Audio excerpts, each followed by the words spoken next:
Welcome to Talk Me Healthy.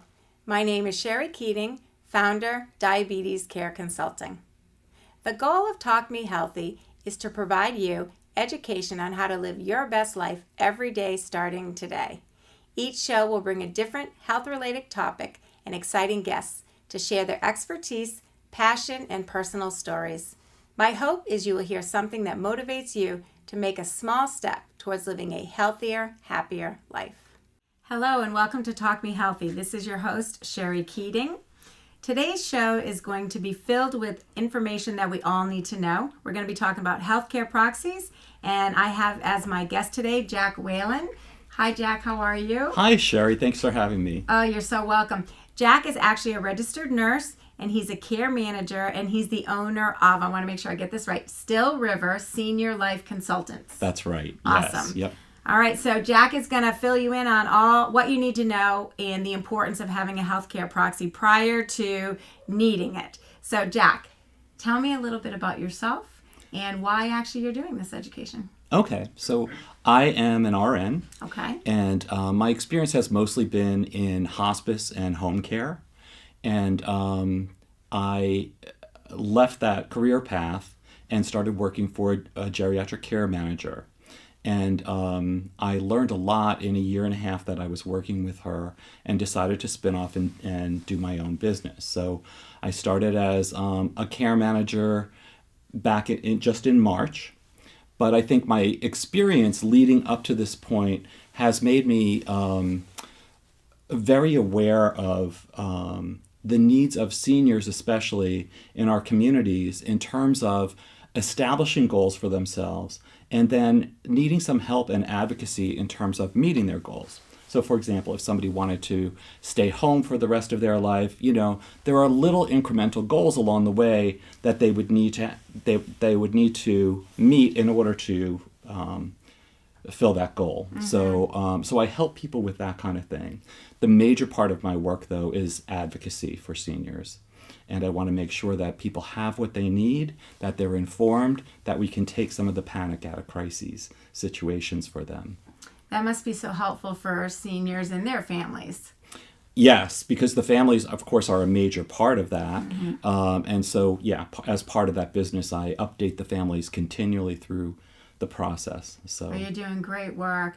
So where does the healthcare proxy, first of all, what is the healthcare proxy and where does it fit into those goals? Okay, so a healthcare proxy is a form, a designee, who will make your healthcare decisions for you in the event that you can't.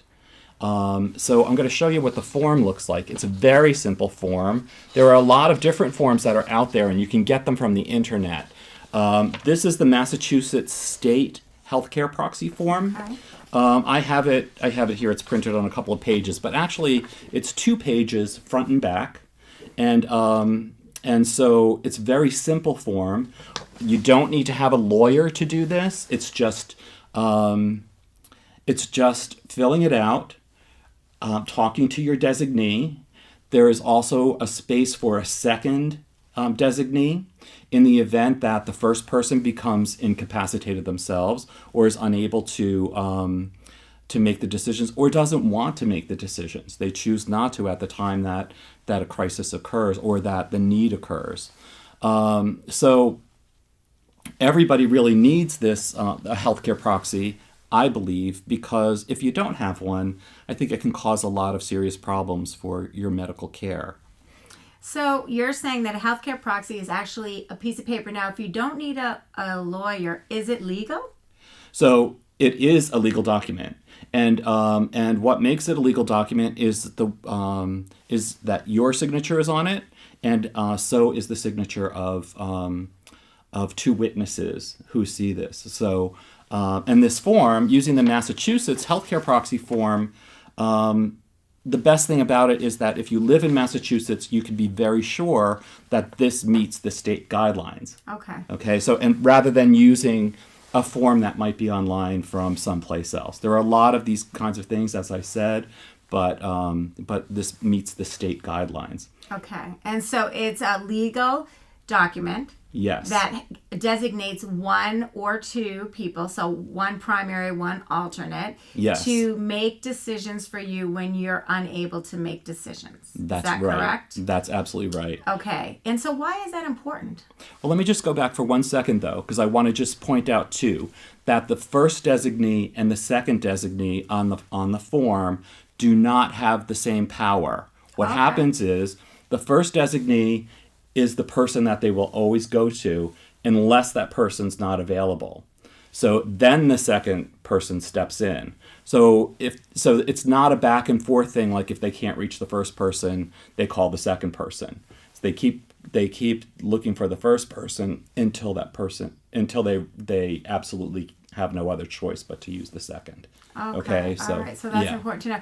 So when you're deciding who's going to be the first person, who's going to be the alternate, how do you make that decision? That's a very big decision because you're talking about someone speaking for you when Right. you can't. So that's a really big decision, and not one that you want to make when you're at a crisis, because there's a lot of emotions at a crisis. You want to have this all prepared ahead of time, and you want to have communicated your needs. Mm-hmm. So how do you make that decision? So, I mean, it's a tough choice. I mean, and it is a hard decision. Absolutely. To get the person who's really going to advocate for you. You need to make sure that you're choosing somebody who is not going to be overwhelmed with their emotions in the time that a need arises, and that they'll be able to truly make the decisions that you would make yourself And that's if you the were key. able to speak for yourself. That's really the key, I believe, is that they're making decisions you want them to make and not decisions that because we all have an opinion about what should happen at the end of life, but it's really about the person who you're the proxy for, their decisions, not yours or your thoughts. That's right. It's really about the person, and I think people need to understand that. Right. You have to be willing to carry out the other person's wishes, whether or not you agree with them or not.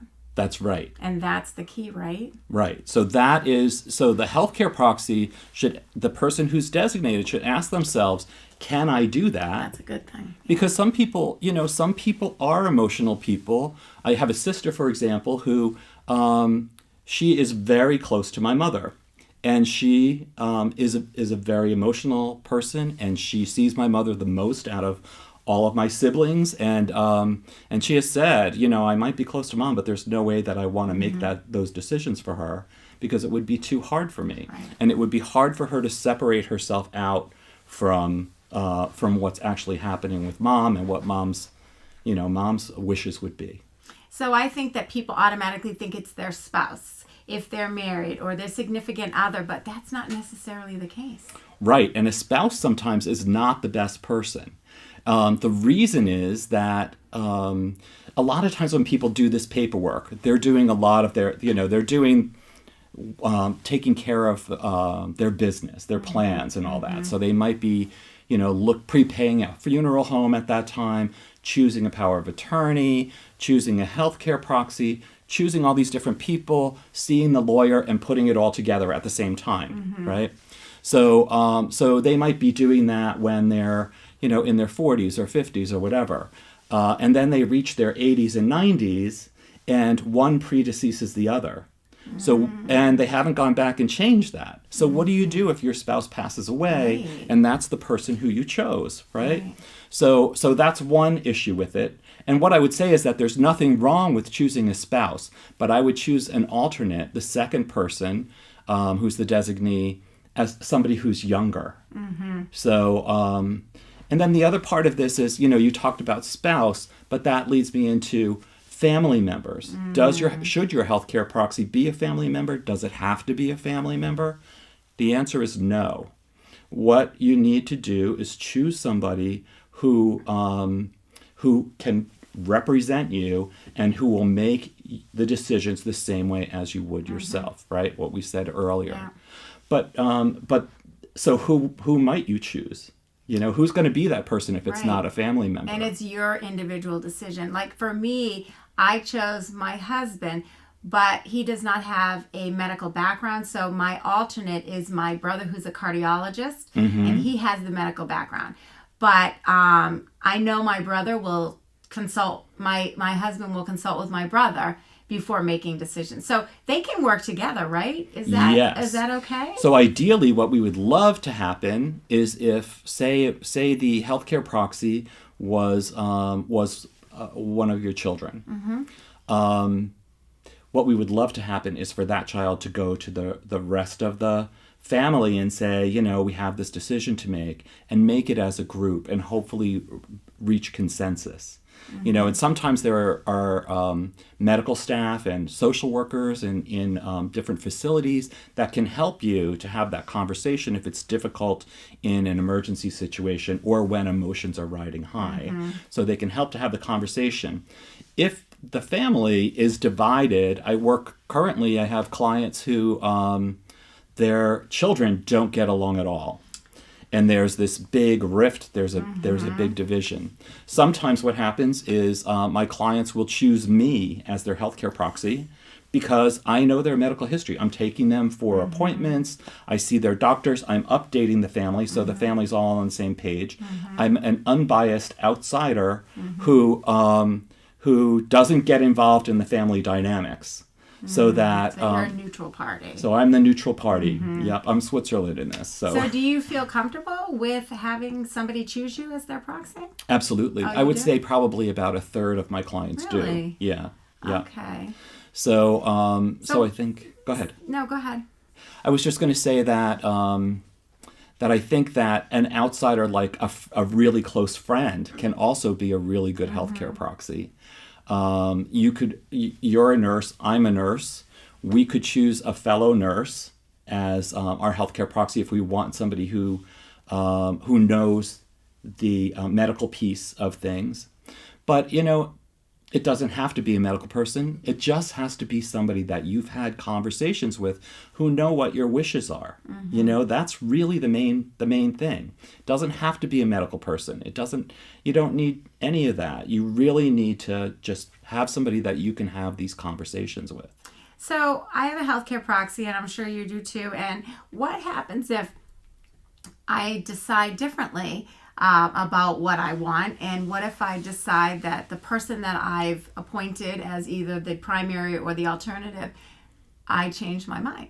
So once I make a proxy and I've told them my wishes, but now my wishes have changed and I've decided that, maybe I would need to change to a different person. Am I legally bound to that one proxy that I made out originally, or can I change my mind? You can absolutely change your mind. And the way that that's done is by completing a new form. Okay. It's as simple as that. And, the forms are dated. If there are more than one form out there with your name and information on it, what's going to be used is the one with the most recent date. Okay, so the dating, it's really important, and making sure that this is what your designee is. And then the second part of that is that if you change your mind, or if again, if someone dies, if you're the person you've chosen has passed away,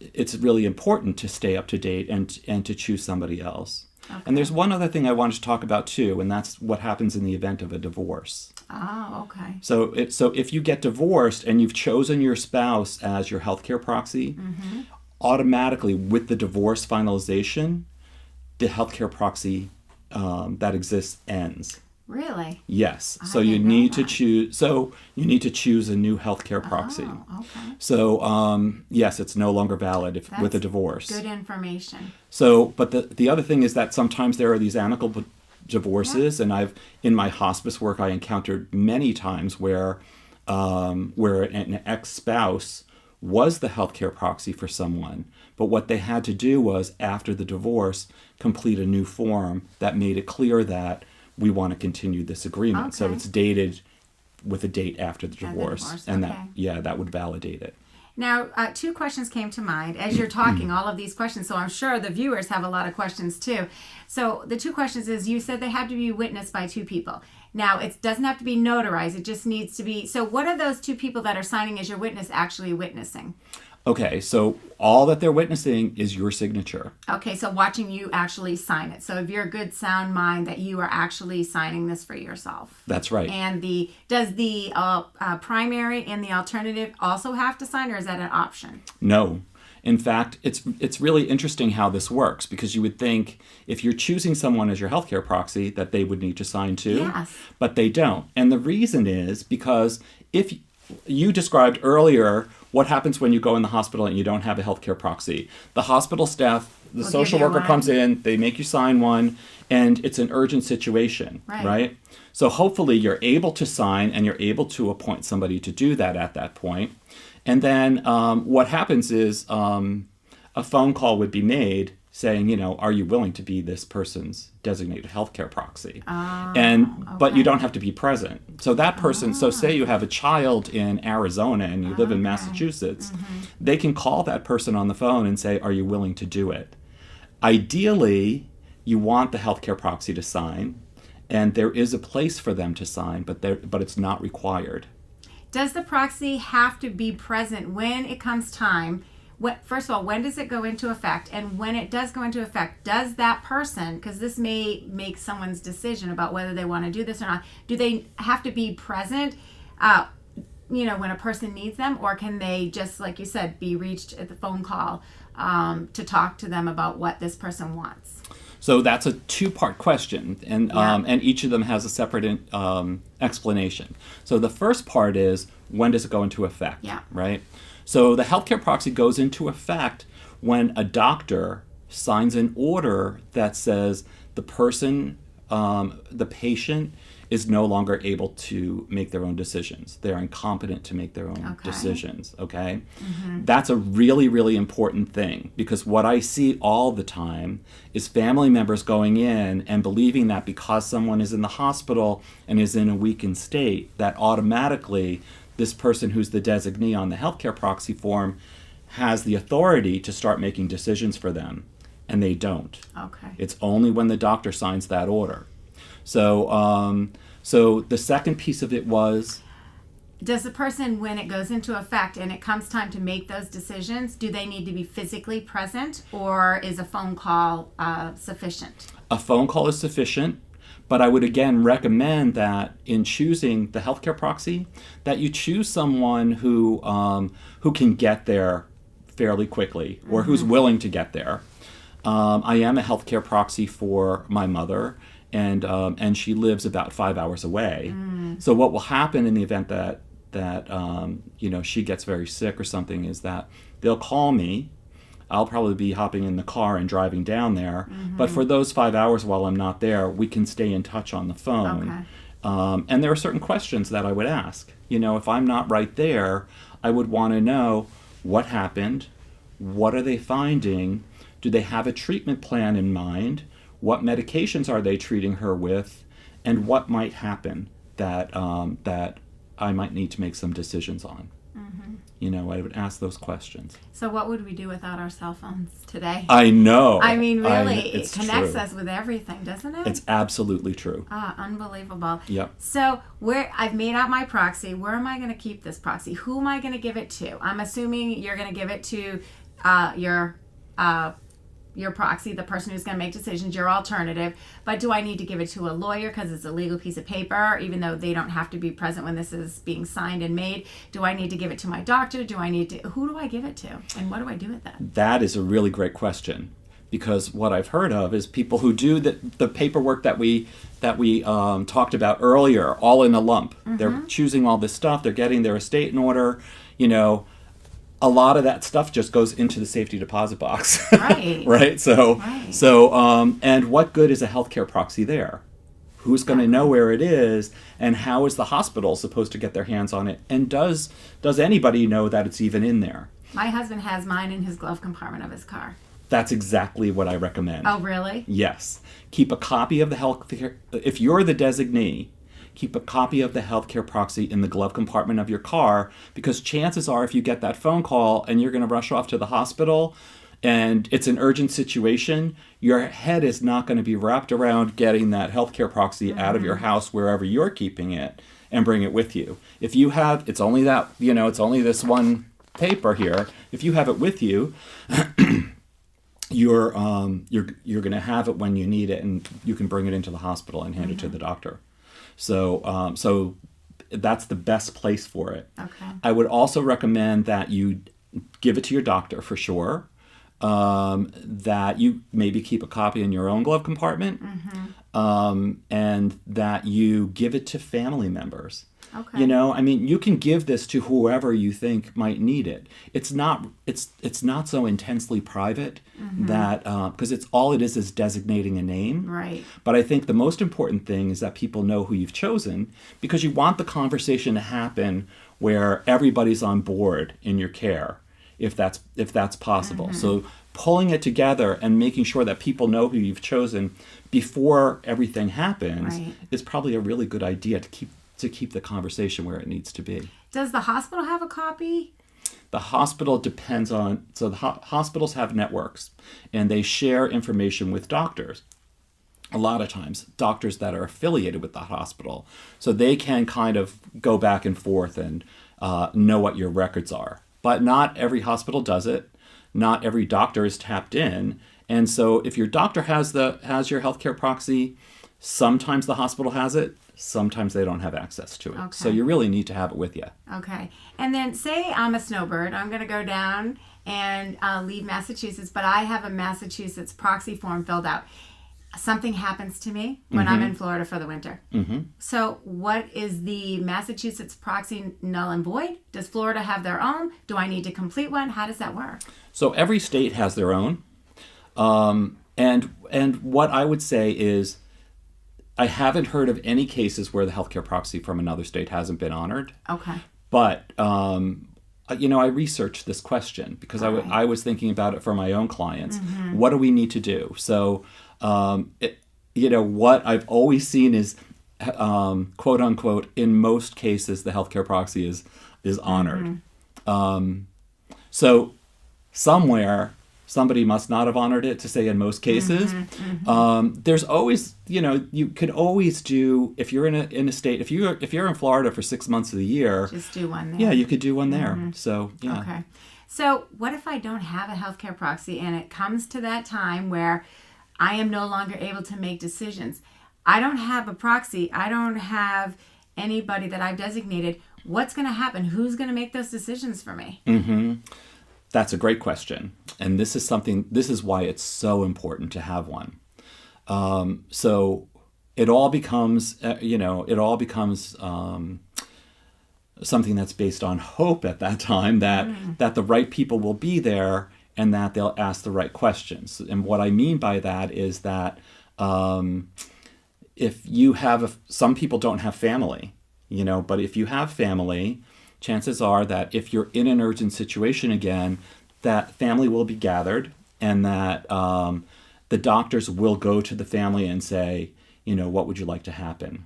And hopefully they can agree on a decision. That's the key. Hopefully they can agree, because I know just from my own experience as a nurse and my own family members, because my father recently passed away, we all have a different opinion. Right. Everybody can have the best intentions at heart. Right, exactly. So that decision, this is why it is so important to have all of that taken care of prior to the actual crisis, because then it's very difficult and you've got all of those family dynamics, and, it's hard to make a decision and come to one decision as a group. And that's only one reason why you need a healthcare proxy. The other one is that, let's see. So what if the person who's making the decisions for you kind of agonizes over whether it's the right decision for you, whether it's happens. What you would want. Would mom want treatment that would keep her alive for as long as possible, or would mom want to be made comfortable at a certain point, and the treatment options would be for around comfort? So that would be, those are hard questions. Like, right. What if mom had a stroke and it looked like she was never going to be able to use her arms or her legs again, and so she couldn't feed herself, that she would be incontinent, that she would be wheelchair bound, and need to be moved, turned, all that stuff, so her skin didn't break down. Those kinds of things could happen. And then would she want that? Would she want to stay alive? Some people would say yes, and some people would say no. So you make the decision that you think they would want, but then, say they pass away.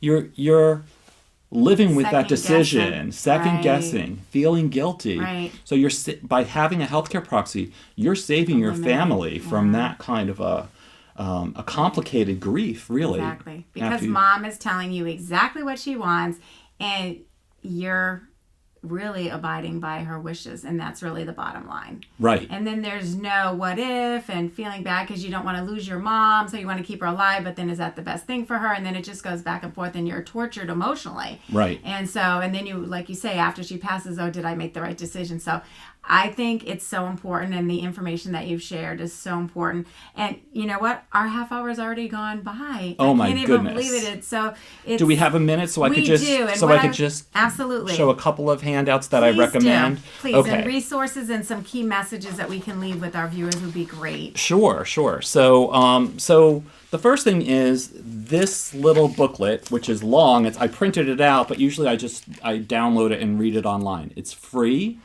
And so this one tells you what would you want if you were in a coma? What would you want if you had a stroke? What would you want if you had dementia? That's and great. It really helps to ask the questions so that you and your healthcare proxies can imagine what the scenarios could potentially be, and they know what you might want. Okay, that's great. All so right. That's one.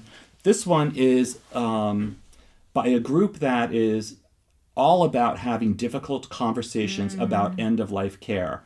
This is called the Conversation Starter, and it's a kit that tells you, what kinds of things you should do to prepare yourself. If you're a person who's nervous, or you don't feel like, or you feel like your family members or whoever you might designate as your healthcare proxy is very emotional, you may want to do this, go through this and find a comfortable situation. It gives you guidelines about how you might have that conversation. And this one is from the same organization, How to Choose a Healthcare Proxy and How to Be a Healthcare Proxy. That's awesome. Those are great resources, Jack. Thank you so much. And we will have the links to those resources. So in closing, tell me what you think the key messages about healthcare proxies would be to our viewers. Okay, so the first thing is that everyone needs a healthcare proxy, and it's a very simple form to fill out. All right. And the second thing I think would be that you need to choose your healthcare proxy carefully. Choose somebody who would make the decisions as if you were making them yourself. Perfect. Right? And then the third thing would probably be about keeping that form with you, having it available, and making sure that when you're in a situation that you have it there. Excellent. So you all heard those messages. So go and get a healthcare proxy, download it, and fill it out and have those difficult conversations, because you want to have them now versus later, so that your wishes will be honored when the time comes. So thank you so much, Jack. Thank you, Sherrie. Appreciate you coming on the show. Yeah, thank you so much. Thank you for the great information. And to the viewers, thank you so much for tuning in again to Talk Me Healthy. And tune back in next month when we will be having a show on mental massage. It's going to be a great show. And until then, remember to live your best life every day starting today. This is Sherrie Keating.